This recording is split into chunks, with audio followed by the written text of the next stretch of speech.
In today's video, I am going to teach you how to change Google Chrome sizes tabs.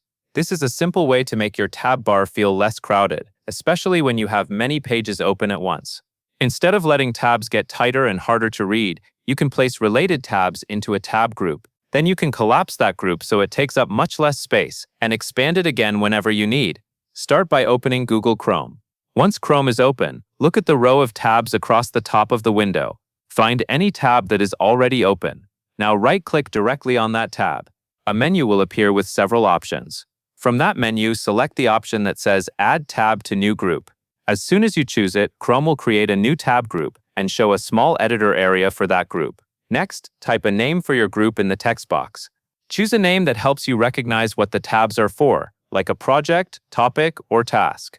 Clear group names make it much easier to manage your browser later, especially if you use multiple groups at the same time. After you name the group, click any color circle to identify it. This color shows up on the tab bar and helps you quickly spot the group.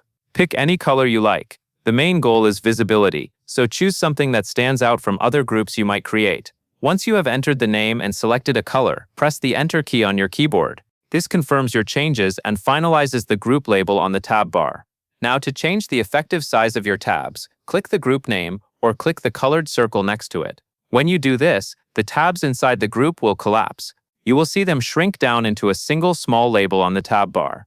This is the key moment because collapsing the group frees up space and makes the rest of your tabs easier to see. When you need those tabs again, click the group name one more time. The group expands and the tabs return to their full size. That covers everything you need to know.